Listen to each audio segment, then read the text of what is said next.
గురించి ఒక పిటిషనర్ వేసిన ఐఎంజీ భారత్ పిటిషనర్ వేసిన దాన్ని పిటిషన్ను కొట్టివేస్తూ ఇచ్చిన జడ్జిమెంటు ఆర్డరు ఇది నేపథ్యం. ఇది ఎందుకు ఇప్పుడు దీని గురించి మాట్లాడుతున్నామంటే, నారా చంద్రబాబు నాయుడు అనే వ్యక్తి ఆయన దేనికైనా పేరుగాంచిన వాడంటే ఒక దోపిడీకి, నిలువు దోపిడీకి, ప్రపంచంలోనే గుడిని, గుడిలో లింగాన్ని దాని కింద మట్టితో సహా స్వాహా చేయగలిగిన అది క్లాసికల్ పద్ధతిలో చేయగలిగిన నేరస్తులు ఎవరైనా ఉంటే వాళ్లకు నాయకుడిగా ఉంటాడని చెప్పడానికి పనికొచ్చే క్లాసిక్ కేసు అది. ఆ రోజు జరిగింది 2007లో రాజశేఖర రెడ్డి గారు ఆయన వచ్చినాకంటే 2004లో రాజశేఖర రెడ్డి గారి ప్రభుత్వం వచ్చాక దాని మీద విచారణ సంఘాన్ని వేసి వాస్తవాలు వెలికి తీసి సరిదిద్దినందువల్ల ఆ స్కామ్ అక్కడ ఆగిపోయింది. లేకపోతే అది మెటీరియలైజ్ ఉంటే దాని వాల్యూ ఎంత, స్టేట్కి ఎంత నష్టం జరిగేది అంటే ఊహించలేనంత అని ఇప్పటికి అర్థమవుతుంది. ఆ రోజుల్లోనే అది చాలా అతిపెద్ద భారీ స్కామ్, కుంభకోణము, కుట్ర అని అప్పట్లోనే వార్తలు వచ్చాయి. అందులోనూ స్ట్రెయిట్ బ్లాక్ అండ్ వైట్, అంటే ఎలాంటి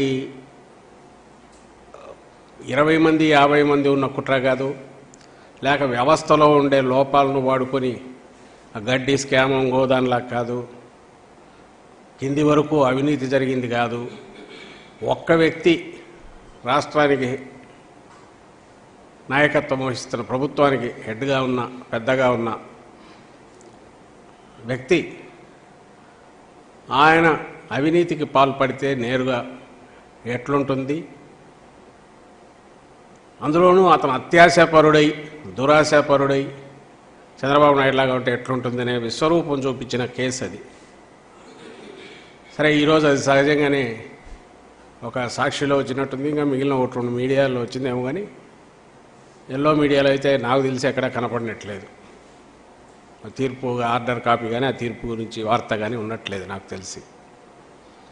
క్లుప్తంగా అది యుఎస్లో ఉండే ఐఎంజీ అకాడమీ అనే స్పోర్ట్స్ అకాడమీకి దాని 100% సబ్సిడరీ అనే పేరుతో అసలు సంబంధం లేని ఒక IMG Bharat sports academy private limited అనే ఒకటి కంపెనీ ఫామ్ అవుతుంది. 2003 ఆగస్టులో 5వ తేదీన అది ఫామ్ అవుతుంది. అంటే ఇన్కార్పొరేషన్ ఆ రోజు అవుతుంది. 2009 ఆగస్టు 9న ఎంఓయూ ఎంటర్ అయిపోతుంది గవర్నమెంట్. సరిగ్గా 4 రోజుల ముందు పుట్టిన కంపెనీలో 4 రోజుల తర్వాత ప్రభుత్వం ఎంఓయూ ఎంటర్ అవుతుంది. అంతా చేస్తే ఆ కంపెనీకి కానీ ఒరిజినల్ ఐఎంజీకి కానీ సంబంధం లేదు. 5వ తేదీ అది ఫామ్ అవుతుంది. 6వ తేదీ ఇమ్మీడియట్ ప్రపోజలు, దాని మీద జీవో ఒకటి సర్క్యులర్ రిలీజ్ అవుతుంది. చీఫ్ సెక్రటరీ 4 మంత్రులు సంతకాలు చేస్తారు. 9వ తేదీ ఎంఓయూ ఎంటర్ అవుతారు. దాని ప్రకారం ఇచ్చిన సౌకర్యాలు అవి చూసి నిన్న హైకోర్టు న్యాయస్థానం పూర్తి దిగ్భ్రాంతి వ్యక్తం చేసింది. 20 ఏళ్ల తర్వాత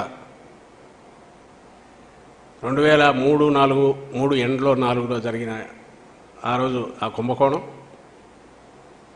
2006-7లో సరిదిద్దబడిన కుంభకోణం, 2024లో ఈరోజు అంటే 20 ఏళ్ల తర్వాత జడ్జిమెంట్లో ఇప్పుడు కూడా హైకోర్టు దిగ్భ్రాంతి వ్యక్తం చేసిన అంశాలు ఏవయ్యాయంటే, ఈ 4 రోజుల్లో జరిగిన ఎంఓయూ ప్రకారం ఆ ఐఎంజీ భారత్ అనే ఒక బోగస్ కంపెనీకి 850 ఎకరాల ల్యాండ్, అలాగే వాళ్లకు అంతవరకు ఏర్పాటయ్యేంతవరకు స్టేడియం మీద పూర్తి right, Lal Bahadur LB stadium కానీ ఇంకా హైదరాబాద్లో ఉండే స్టేడియంస్ మీద వాటి మెయింటెనెన్స్కు సంవత్సరానికి 2.5 కోట్లు లేదా ఎక్కువ అయితే అది. అలాగే ఒక 3 ఏళ్ల పాటు వాళ్లకు 100% ఏ ఖర్చులైనా మెయింటెనెన్స్ అంతా ఎలక్ట్రిసిటీ కానీ వాటర్ కానీ పవర్ ప్రదేశ్ మొత్తం అన్నీ కూడా ఫ్రీ, 100% రీయింబర్స్మెంటు.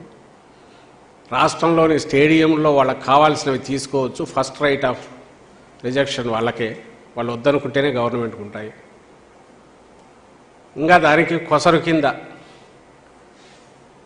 వాళ్ళకు ప్రధాన కార్యాలయం అంతర్జాతీయ స్థాయిలో ఏర్పాటు చేయడానికి ఒక 5,000 గజాల స్థలం ఎక్కడ, జూబ్లీ హిల్స్లో, Banjara hills, Jubilee hills, Madhapur వెళ్ళే దారిలో 5,000 గజాల స్థలం కూడా. ఇది మొత్తం ఎంఓయూలో అంశం. ఇది జరిగింది 2003 నవంబర్లో. చంద్రబాబు నాయుడు ప్రభుత్వం రద్దవుతుంది. ఆయనే సిఫార్సు చేస్తాడు. అదే అప్పుడు బాంబు ఇది పడి అలిపిరి బాంబు, దీంతో సింపతి వస్తుంది అనుకుని సిఫార్సు చేస్తాడు. ఆపద్ధర్మ ప్రభుత్వంలో 2004 ఫిబ్రవరిలో గచ్చిబౌలిలో 400 ఎకరాలు రిజిస్ట్రేషన్ కూడా చేసి సేల్ డీడ్ ఇస్తారు. గచ్చిబౌలిలో సెంట్రల్ యూనివర్సిటీ పక్కన అప్పటికే ఈ ఎంఆర్ ప్రాపర్టీస్, బౌల్డర్ హిల్స్ ఆ ఏరియా అంతా అప్పటికే విల్లాస్ వస్తున్నాయి. ఐవీఆర్సీఎల్ వాళ్ళది విల్లాస్ అవన్నీ వస్తున్న ఏరియా. అక్కడ అప్పట్లోనే ఎకరం 2 కోట్లు, బుక్ వాల్యూ 13 లక్షలు, మార్కెట్లో 2 కోట్లు పలికే భూమి ఎకరం 50,000కు, అంటే 2 కోట్లకు మొత్తం 400 ఎకరాలు సేల్ డీడ్ ఇచ్చేసింది అప్పుడు ప్రభుత్వం, చంద్రబాబు నాయుడు ప్రభుత్వం. అది ఏది, ఆపద్ధర్మ ప్రభుత్వం. ఈ ఎంఓయూ నుంచి ఈ ప్రపోజల్ అంతా పోనీ కనీసం క్యాబినెట్కి వెళ్ళిందా? లేదు. కేవలం అంతకుముందు మంత్రులు సంతకాలు చేసి ఎంఓయూ ఆధారంగా జరిగిన ట్రాన్సాక్షన్లో, ఆ ప్రాసెస్లో ఫిబ్రవరిలో ఇది 400 ఎకరాలు సేల్ డీడ్ చేస్తారు. ఇంకొక 450 ఎకరాలు మామిడిపల్లి, అంటే మీకు ఇంకా అందరికీ తెలిసిన ఏరియా ఎక్కడంటే ఎయిర్పోర్ట్ నుంచి శ్రీశైలం రోడ్డు వైపు బయటికి ఎగ్జిట్ వచ్చిన దగ్గర పక్కన, అక్కడ 450 ఎకరాల అగ్రిమెంటు. అది లక్కీగా అది అప్పుడు సేల్ డీడ్ కాలే. సో మొత్తం 850 ఎకరాలు. మీ అందరికీ తెలుసు. ఇప్పుడు ఒకవేళ మనం రాష్ట్రం విడిపోయినా కూడా హైదరాబాద్లో ఏ ఏరియా ఎంత వాల్యూనో అందరికీ తెలుసు. ఇప్పుడు అప్పటికే ఫైనాన్షియల్ డిస్ట్రిక్ట్ మొదలైంది అండ్ రింగ్ రోడ్డు ప్లానింగ్లో ఉంది. ఎయిర్పోర్ట్ లొకేషన్ తెలుసు, ఫలానా చోట వస్తుందని. ఇదంతా తెలిసిన సమయంలో 850 ఎకరాలు, అందులో 400 ఎకరాలు సేల్ డీడ్ కూడా చేసి ఇచ్చేసిన స్కామ్ ఇది. ఈ 400 ఎకరాల వాల్యూ అప్పట్లోనే 800 కోట్లు నుంచి 1000 కోట్లని అనుకున్నాను 2003-04లో. ఇప్పుడు అక్కడ ఎకరం 100 కోట్ల దాకా ఉంది. అందరికీ తెలుసు, మీకు తెలుసు, అక్కడ హైదరాబాద్ వాళ్ళకి తెలుసు, ఏపీలో వాళ్ళకి తెలుసు. అంటే దాదాపు ఇదే ఈ 400 ఎకరాల ఇదే దాదాపు 40,000 నుంచి 50,000 కోట్లు, అవతల కలిపితే 80,000 నుంచి 1,00,000 కోట్ల ప్రాపర్టీకి 20 ఏళ్ల క్రితం స్కెచ్ వేసిన ఘనాపాటి, గజ దొంగ, ఏదైనా పేర్లు పెట్టుకోవచ్చు. అంటే అవన్నీ ఆ నిర్వచనాల్లో కూడా ఆయన ఫిట్ ఇన్ అవుతాడని నేను అనుకోను. ఎందుకంటే ఇంత స్కెచ్ ఎవడు మామూలు వాడు వేయలేడు. అది కూడా ఇప్పుడు ఆపద్ధర్మ ప్రభుత్వంలో, అది కూడా ఇప్పుడు ఆ కంపెనీకి ఉనికి లేదు, ఏ ఇంటర్నేషనల్ కంపెనీతో సంబంధం లేదు, అండ్ మినిమం డ్యూ ప్రాసెస్ కూడా చేయకపోగా ఇంకా చాలా ఇంకా ఏమేమి ఇవ్వచ్చు అని చెప్పి అన్నీ కూడా కొసర్ల కింద నేను ఇంతకుముందు అన్నట్టు మళ్ళీ మెయింటెనెన్స్కు మళ్ళీ టిప్పులాగా దాన్ని ఏమంటారు రీయింబర్స్మెంట్ ఆఫ్ ఎలక్ట్రిసిటీ ఇవన్నీది మళ్ళీ 5,000 గజాలు జూబ్లీ హిల్స్లో, దట్ ఇట్ సెల్ఫ్ అదే ఇప్పటికే 100 కోట్లు, 200 కోట్లు, 300 కోట్లు అదే ఆఫీస్కు. ఇది ఆ కంపెనీకి చేసింది. దాంట్లో ఎవరూ తలా తోకలేదు. అదృష్టవశాత్తు ఆయన వెళ్ళిపోయారు, రాజశేఖర రెడ్డి గారు వచ్చారు. రాగానే ఆయన ఎంక్వైరీ చేసి ఆయనకున్న ఔదార్యం వల్ల ఆ స్కామ్ దాన్ని సెట్ చేశాం కదా, కరెక్ట్ చేశాం కదా, ఆస్తి ఎంత వచ్చిందని చెప్పి దాని మీద ఫర్దర్ ప్రొసీడ్ కాలే. పోనందుకు కూడా హైకోర్టు క్వశ్చన్ చేసింది, ఇంత జరిగితే గవర్నమెంట్ ఎందుకు చేయలేదని.